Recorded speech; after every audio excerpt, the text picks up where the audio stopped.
804번째 책 소개입니다. 책에서 일부 내용을 발췌하여 소개드립니다. 책 제목 결코 배불리 먹지 말 것. 저자 미즈노 남보쿠. 출판일 2023년 12월 27일. 상상빌더 한 줄 요약. 적게 먹는 소식으로 행복한 삶을 살자. 책 소개. 이 책 결코 배불리 먹지 말 것은 1812년 임진년에 남북 상법극이 수신록 최초 구어역판으로 무려 210년 전에 최초 출간된 고서다. 단행본으로는 최초 시도된 세계의 책들 20선, 천년의 지혜 시리즈 중 첫 번째 책으로 총 5개의 분야로 출간될 시리즈 경제경영 파트 4권 중 하나다. 이 책은 400세를 돌파한 돈의 속성 김승호 저자님이 적극 추천하며 알려지기 시작했다. 저자인 미즈노 남보쿠는 18세기 이름을 떨친 명성가로 3,000명의 제자가 있었으며 당시 평균 수명이 40대 중반이었던 시대에 78세까지 장수한 인물이다. 그는 관상으로 대단한 위상을 떨치며 벼슬에 올랐으나 이 책에서 다루고 있는 중요한 한 가지 핵심을 전파하고 가르치는데 거의 전생애를 할애했다. 그것은 바로 음식에 모든 기륭화복이 있다는 메시지였다. 달리 표현하면 절제의 가장 기본적인 본질인 음식을 먹는 일에 행복과 장수, 번영과 성공이 달려있다고 주장했다. 현대시대에 널리 퍼진 보편적인 사상과 대중의 읽기, 지침이 되는 다양한 지혜와 통찰이 담긴 핵심 사상들의 시초를 찾아 원초적 가르침 가까이 다가가 보려는 시도에서 시작된 이번 프로젝트는 시작됐다. 그 과정에서 지금까지 9개 나라에서 55번의 개정판이 출판되며 이 책이 절판되지 않을 수 있던 그 이유는 전 전체에서 강조하는 단 하나의 메시지에 있다. 왜 재물이 쌓이지 않는 걸까? 왜 가정의 행복이 머물지 못하는가? 어떻게 해야 성공하고 장수할 수 있는가? 음식을 절제한다고 원하는 바람이 이루어질 수 있는가? 같은 기본적인 인간의 욕구를 해결하는 하나의 요소로 저자가 강조하고 있는 것이 음식이다. 책은 각각의 여러 상황에 놓인 질문들이 등장하는 방식으로 구성되어 있으며 음식으로 성공을 논하는 저자의 주장이 개인의 통념을 넘어 기초적 순리에 근거돼 있다. 많이 먹으면 몸이 무겁고 행동이 민첩해지기 어렵고, 많이 먹고 음식이 내장에 머무는 시간이 길면 여러 병을 만드는 원인이 되며, 병이 생기면 성공을 추구하던 시간은 몸을 돌보고 병을 낫게 하는데 모든 에너지와 시간과 자원을 사용하게 된다는 단순한 진리다. 술과 고기를 가까이 하고 주변 사람들을 불러 모아 먹고 즐기다 보면 하지 않을 말과 행동을 할 때가 많고 흥청거리는 기분으로 약속을 남발하지만 신뢰할 만한 비즈니스로 연결되지 못할 때가 많다는 것 또한 현재의 상황에서 이해되는 대목으로 등장하고 있다. 책에 반복되는 가장 중요한 메시지는 사람이 살고 죽는 것은 모두 음식을 더 먹을 수 있느냐 없느냐로 귀결되는 일이라고 설명한다. 사람이 태어날 때부터 하늘로부터 정해진 음식의 양이 있기에 절제 없이 모두 먹고 나면 정해지고 할당된 음식이 바닥나는 것이며, 그렇게 더 이상 먹을 게 남아있지 않은 사람은 먹는 일이 중단됐기에 죽음에 이르게 된다는 심오하고 특별한 메시지를 지속해서 강조하는 패턴을 보인다. 결국 책을 구성하는 메시지의 핵심은 절식이 운세를 고친다이다. 저자 소개. 저자 미즈노 남보쿠, 인문학자. 에도시대 이름을 떨친 관상가다. 이 책은 미즈노 남보쿠가 1812년에 쓴 남북 상법극이 수신록 최초 구어역판이며 문화 9년 임진년의 기록이다. 1800년, 1814년 성공과 장수가 음식의 절제에 있음을 가르치며 3,000명의 제자를 두었다. 사람의 성공과 수명이 타고난 운명에 있지 않고 다만 음식을 먹는 방식에 따라 좌우된다는 이 오래된 지혜는 200년이 지난 현재까지 이어져 내려오고 있다. 고아로 태어나 매우 어려서부터 술을 마시며 한량으로 떠돌다 감옥에 갔을 때 범죄자의 얼굴과 생김새에 공통점이 있음을 발견한다. 출소 후 사람의 얼굴을 더 깊게 관찰하려는 목적으로 목욕탕에서 3년, 이발소에서 3년, 화장터에서 3년을 일했으며 이때 사람의 두상과 얼굴, 전신의 생김새와 뼈, 골격을 공부했다.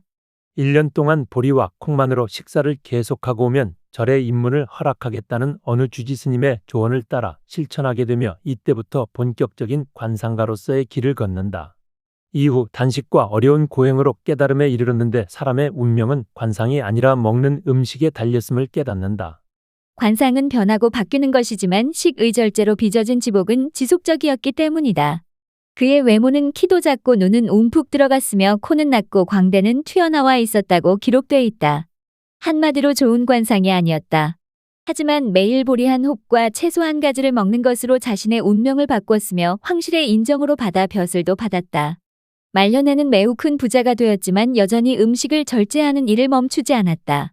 당시 평균 남자 수명이 40에서 45세였지만 미즈노 남보쿠는 78세까지 장수하다 세상을 떠났다. 책에서 얻은 내용. 저는 오랫동안 관상을 보는 것을 직업으로 삼고 살았습니다. 그러나 관상을 판별하는 능력에 앞서 인간의 기륭화복이 음식에 있다는 것을 알지 못했습니다. 단지 얼굴의 생김새만으로 운에 좋고 나쁨을 판단한 것이죠. 세상에는 부자와 지위가 높은 사람의 얼굴을 하고 있으면서 가난하고 짧은 수명과 명예롭지 못한 인생을 살고 있는 사람이 많습니다. 반면에 가난하고 단명하는 얼굴을 갖고 있으나 부유하고 높은 지위에 오르고 장수하는 사람도 많습니다. 이렇듯 타고난 관성보다 더 중요한 것이 있음을 깨닫게 된 것입니다. 많은 이들이 음식의 중요성을 알지 못했고 절제에서 오는 축복과 부와 평화를 얻지 못하는 것이 안타깝습니다. 인간의 운이 좋고 나쁨, 행복과 불행은 단연 먹고 마시는 것을 절제할 수 있느냐 없느냐에 따라 결정된다는 것을 하루빨리 깨달아야 합니다. 이 깨달음을 세상 사람들에게 전달하는 것은 너무나 중요한 일입니다. 저는 3,000명의 제자가 있으나 음식의 절제를 아는 것이 관상과 이치와 운을 점치는 것을 아는 것보다 언제나 더 중요하다는 것을 가르치고 있습니다. 그리고 이 방법을 실제로 실천한 사람들이 어떻게 자신의 운명을 완전히 새롭게 스스로 만들어 변화시키는지 모두가 실제하는 증거를 보고 있습니다. 큰 재앙을 겪은 어떤 이가 있었습니다. 그는 어려서부터 가난했지만 부단히 그 가난에서 벗어나고자 힘썼고 좋은 아내와 자식 둘까지 얻어 자기 스스로 이룬 것들을 뿌듯하게 바라보며 살았습니다. 그러나 중년이 되었고 모든 노력이 조금 느슨해졌습니다. 술과 고기도 더 자주 찾고 일도 조금 덜하며 맛있는 음식을 찾는 날이 많아졌습니다. 하지만 그가 이룬 것은 그의 운이나 관상의 생김새를 뛰어넘는 것들이었고 그것은 그가 절제하고 노력해 운명을 바꿔놓은 결과였습니다. 이런 것을 모르고 음식과 술에 무절해지니 타고난 명이 다시 그 자리를 메워버렸습니다. 작게 운영하던 그의 점포는 지방관리 눈밖에 나 어처구니 없이 빼앗겨버렸고 아내는 마음의 깊은 병을 얻어 자리에 드러눕고 말았습니다. 두 아들은 시내에서 벌어진 싸움에 휘말려 관가에 끌려가 감옥에 들어가고 말았습니다. 그는 비참한 얼굴로 나를 찾아와 자신의 운과 앞으로의 인생이 어떻게 흐를 것인지 듣고 방비하려고 했습니다. 하지만 나는 그에게 그 어느 것보다 먼저 음식을 단호하게 절제하고 술과 고기를 멀리하고 맛있는 음식을 배불리 먹지 않으면 이 모든 일이 저절로 해결될 거라고 말해주고 돌려보냈습니다. 그는 이런 가르침을 허투루 듣지 않았고 더 큰 고비를 넘겼을 뿐 아니라 오히려 더 행복하게 살게 되었습니다.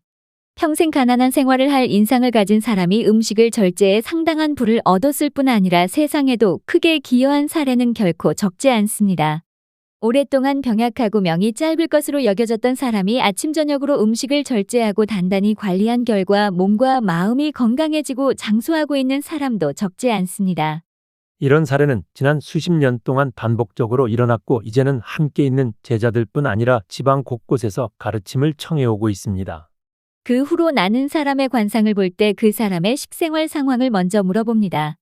그의 식생활에 따라 그 사람의 일생 운이 좋고 나쁨, 행복과 불행을 알려주는데 한 번도 실패한 적이 없었기에 더더욱 사람의 운명이 모두 음식으로 결정된다는 것을 확신합니다. 따라서 나는 이 법칙과 하늘의 기운을 가늠하는 기준을 나의 관상판단법의 비결로 정하고 말로서만 전하는 것을 넘어 내 스스로 솔선수범해 실천하고 있습니다. 평생 쌀밥을 입에 대지 않고 한 끼에 보리 5숟가락만 먹기로 한 것입니다. 술은 어려서부터 내가 즐기고 매우 좋아하는 즐거움이지만 이것 역시 절제 하루 한 잔으로 정하고 있습니다. 이런 실천은 나 하나만을 위한 것이 아닙니다. 세상 사람들이 이 책을 참고하고 하루라도 빨리 음식을 절제하고 미래의 출세와 장수와 생활의 행복을 얻기를 간절히 바라기 때문에 모두를 위한 행동입니다. 여기서 말하는 중요한 것은 몸을 혹사하지 않는 정도의 음식을 먹는 것입니다. 육체 노동자처럼 몸을 많이 쓰는 사람은 그 작업 정도에 따라 꼭 먹어야 할 최적의 식사량의 정도가 있습니다. 또한 몸의 크기나 그 기운의 많고 적음, 약함에 따라 그가 먹어야 할 식사량도 달라집니다. 부자든 가난한 사람이든 세상에 태어나면 각자의 몫을 갖고 태어납니다. 운이 좋은 사람은 하늘이 먹을 것을 내려줍니다. 하늘은 그 생명과 먹을 음식을 함께 내려줍니다. 그러므로 생명이 있으면 밥이 있고 밥이 있으면 생명이 아직 있는 것입니다. 생명이란 음식에 달린 것입니다. 음식은 생명의 원천이며 평생의 행운과 불운이 모두 음식에서 비롯돼 나오는 것입니다. 그렇기에 무엇보다 조심히 다뤄야 하는 것이 음식입니다. 절제해야 할 것이 음식입니다. 타고난 기질과 자신이 필요로 하는 음식의 양보다 적은 양을 먹는 것이 바로 운명을 갈고 닦는 일입니다. 음식을 절제하는 사람은 타고난 인상이 좋지 않아도 운이 좋은 사람이 많습니다. 그는 늙어 행복해지거나 수명이 짧지 않습니다. 따라서 태어나면서 받은 할당량보다 더 많은 음식을 받게 되고 더 많이 먹을 수 있게 되니 자연히 수명이 길어지는 것입니다. 좋은 인상을 갖고 있지만 음식을 절제하지 않고 산 사람은 여러 면에서 부족함이 계속되고 생로병사가 끊이지 않으며 늙어서까지 불행해집니다. 여기서 말하는 절제란 적게 먹는 것 외에도 규칙적인 식사가 포함됩니다. 잠들고 일어나는 시간이 하늘에 태양이 뜨고 지는 시간에 맞춰 있지 않는 사람은 먹는 시간도 먹는 양도 절제된 규칙이 없습니다. 이런 사람은 하늘로부터 받은 타고난 할당량보다 더 먹지 못하고 오히려 줄어듭니다. 자기가 갖고 태어난 양만큼 먹고 사는 사람은 운이 좋고 나쁨이 없고 그 좋고 나쁨이 없는 것이 관상으로 얼굴에 모두 드러나 있으며 특별히 좋은 것도 나쁜 것도 없이 살아갑니다.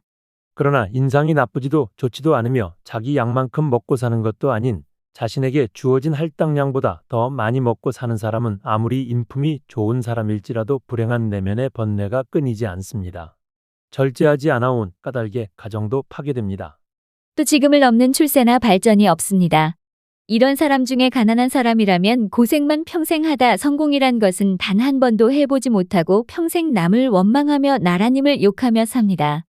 인품이 좋아도 결국 음식을 절제하지 못하면 그 내면의 덕도 없어지고 세월이 더 흐를수록 아무 좋은 것도 그 마음에 남지 않게 됩니다. 비록 가난한 관상을 가졌어도 절제하는 사람만이 장수하고 더 먹을 수 있으며 행운을 이어가게 되는 것입니다.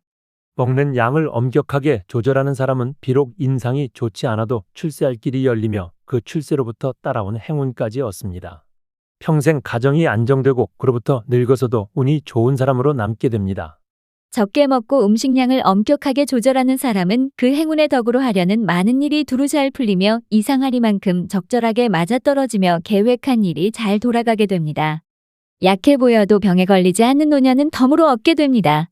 먹는 양이 일정하지 않고 규칙적이지 않으며 때때로 많이 먹으며 폭식하는 사람은 아무리 관상이 좋아도 불운을 항상 함께 갖고 있게 됩니다. 평생 안도감을 얻지 못하는 것입니다. 과식으로 음식을 절제하지 않거나 불규칙적이고 아무 때나 음식을 먹는 사람은 평생 생활이 불안정합니다. 결국 가정은 파괴되고 무엇보다 병에 걸리게 됩니다. 작은 병이 이곳저곳으로 옮겨 다니다 결국 큰 병으로 한데 모여 큰 병으로 몸을 칩니다. 거기에 관상까지 좋지 못하면 점차 불행한 일들이 겹쳐 일어나 좋은 죽음을 맞지 못하게 됩니다. 어려서부터 나쁜 짓을 하지 않았지만 세상 사람들이 알아주지도 않고 도움도 주지 않는 것은 다만 절제가 부족했기 때문에 벌어진 일입니다. 절제가 부족한 사람은 만물을 다스릴 수 없습니다. 하찮게 여겨 물건을 함부로 대하고 쉽게 버려왔기 때문에 그 만물의 대가가 자연스레 자신에게 돌아온 것입니다. 생명은 곧 음식입니다. 생명과 같은 음식은 어디에서 옵니까? 세상에서 옵니다. 그 세상은 땅이고 하늘입니다. 그러니 모든 물건은 그 재료가 되는 땅에서 얻은 생명입니다. 그럼에도 함부로 물건을 쓰고 버려왔으니 세상 만물이 그 행동의 대가를 돌려준 것뿐입니다. 세상 만물이 등을 돌린 사람에게 사람도 등을 돌려 그를 버리는 것은 당연한 일일 뿐입니다. 평생의 운수대통이 모두 절제, 즉 생명에 달려있기 때문입니다. 내가 단명할 사주를 하고 있어도 절제를 실천하면 장수할 수 있다고 말하는 것을 두고 그렇다면 생명을 이렇듯 자유자재로 바꿀 수 있다는 말인가? 하고 의심하는 이가 있습니다. 생명이란 것은 원래 불생불멸입니다. 길고 짧음이 없는 것입니다. 그저 마음가짐이 올곧게 가득 차 있는 동안은 죽지 않는 것이니 이런 사람을 선비라고 부릅니다. 마음 아래 있는 단전에 올곧음이 가득 차 있는지는 모두 음식의 절제에 달려 있으니 수명이란 것도 움직이는 것이 아니겠습니까? 더불어 거친 식사만큼 중요한 것은 소금입니다. 소금은 몸을 튼튼하게 하기 위한 것이며 덕과 같습니다. 소금을 함부로 많이 먹는 사람은 아무리 인품이 좋아도 수명이 짧아지고 단명하게 되니 살림이 궁핍해지는 것은 당연한 결과입니다. 자신이 평가받을 때 좋은 결과를 얻고자 하는 사람이나 자신이 어떻게 될 것인가를 알고 싶다면 먼저 스스로 먹고 마시는 것을 절제하고 만전을 기해 이 실천을 3년 동안 지속하면 그 자신의 그릇의 크기는 저절로 드러나게 됩니다. 나는 항상 이 방법을 통해 자연의 운명을 스스로 체득하고 세상 사람들의 운명을 점쳐왔습니다. 이것이 바로 지금 내가 얻고 있는 관상, 감정사로서의 명예를 가진 방법입니다. 스스로 실천하지 않고 어떻게 사람의 기륭을 감별할 수 있겠습니까? 결국 관상을 감별하는 탁월한 능력은 자기 자신의 겸손에 있다고 볼 수 있습니다. 이것 말고는 달리 표현할 아무런 말이 없습니다. 지금까지 상상빌더였습니다. 감사합니다.